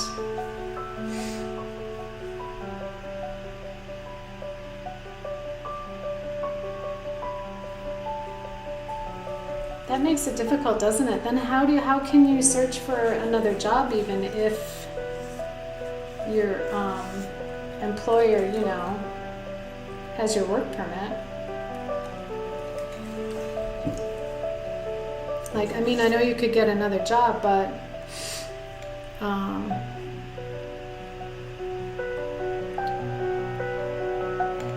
if you were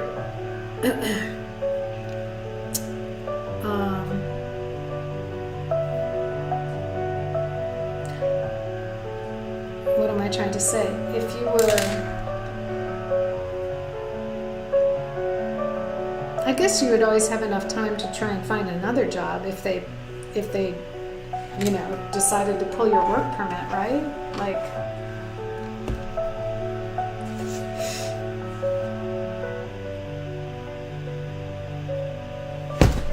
oops, I'm just sorry about that. I'm just adding a few little lines here along the trail. They're not really there, but they're just little, I guess little, and kind of like perspective lines, but you don't really see them. You don't really need them, but I put them in anyway. And let me get this other picture. Now on here, of course, I've drawn Jerry in, so it looks kind of funny, but at this point, this area between here and here doesn't have any texture, so what I need to do is put some texture in there. I'm going to start really light with, because I'm using just leftover muddy, very light wash. If you look at, it's just like and what I'm trying to do is make some rock shapes. We'll make them smaller as we go back into the painting, but we can't just have it, blank there. It's got to have a little bit of texture, and maybe even a little shadow here and there along the edge of this, which you can just drop in there like that.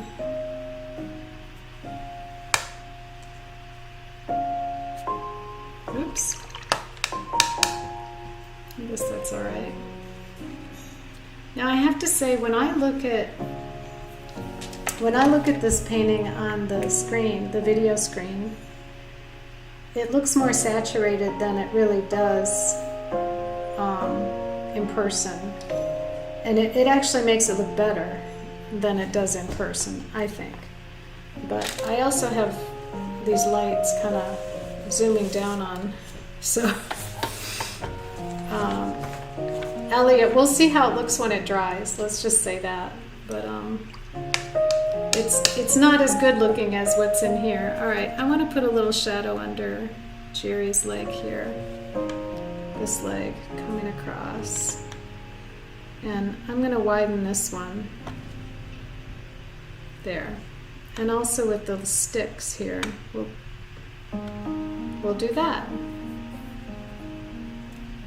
And now it looks like he's going into the horizon there. And this line here is bothering me. It's a little too straight, and so is this. So let's try to soften that up a little. And I think what I'll do is just add a tiny bit more Cad Red down here. Maybe a little yellow ochre.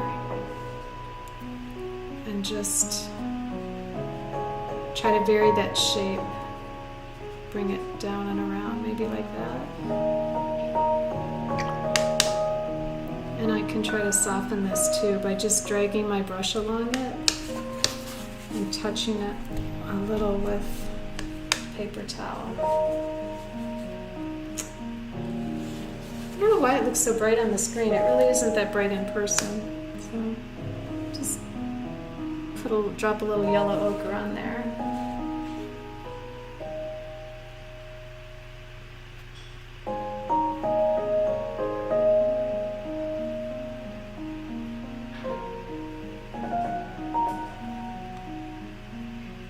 Maybe mix a little raw sienna in there too.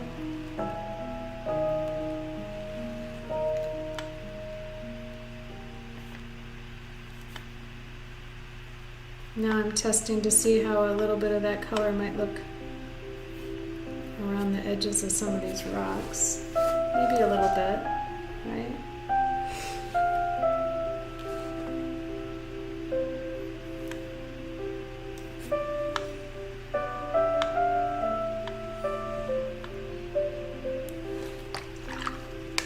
Okay.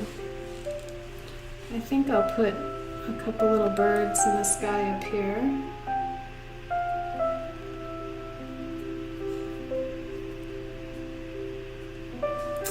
I'm going to use a little bit more.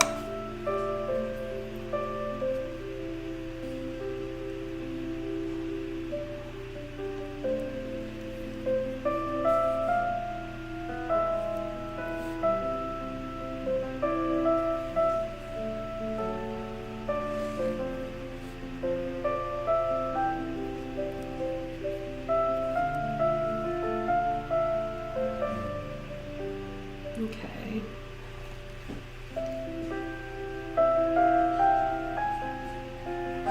So Paulina,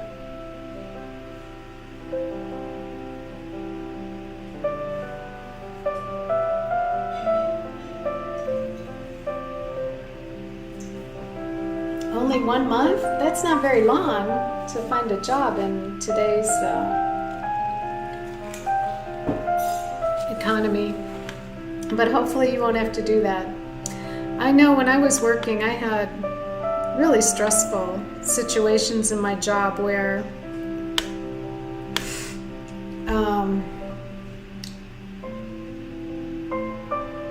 it's stressful for a long time, and then, it kind of, I'd had kind of a little out with my boss at one point, I guess you'd say, one of my bosses. And so it was an uncomfortable situation, and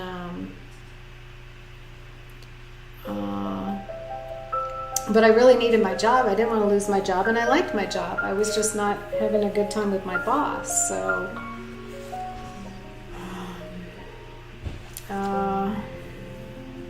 but it, we came to terms, and it finally got resolved. So, which I was thankful for, and then things were fine. But for a while, I couldn't sleep. It was like, oh, what a mess, And it was probably mostly my fault anyway. And I don't even remember what all was the situation, but those things can be stressful. And I feel like this little guy over here needs one little area that's maybe, there we go, a little bit better shape there.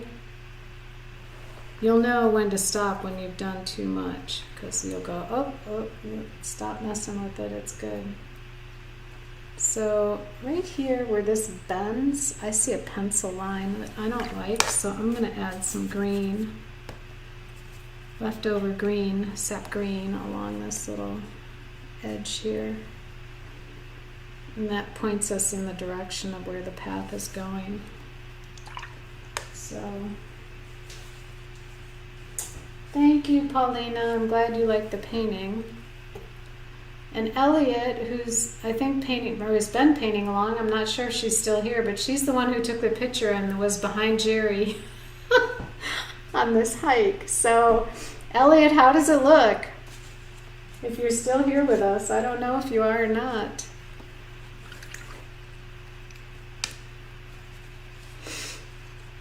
And actually, hindsight, looking back at work, if I had just leveled with my boss and tried to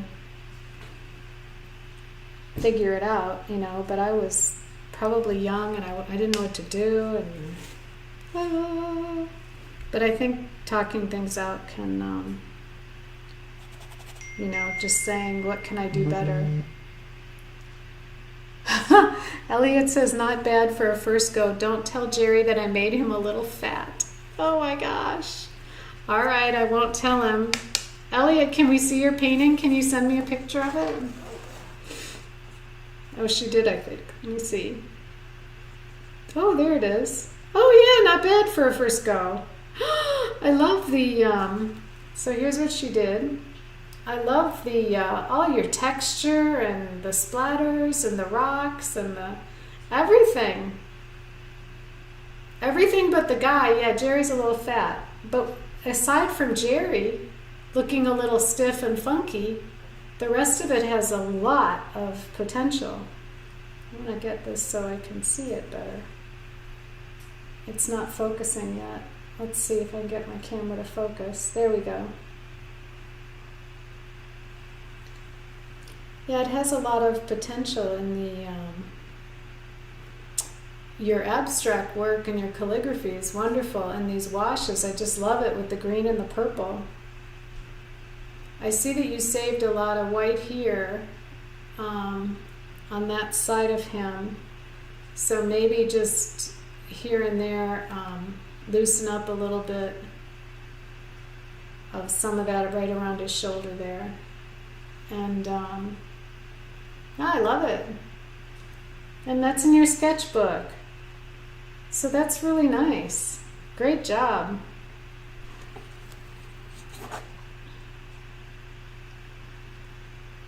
Do we have any more? No? Okay. All right. Well, I think that's about it for today, kiddos. Thanks everybody for showing up and painting. I hope it was helpful. And I'll post a picture again to our Sketchbook Sunday Painters group on Facebook. And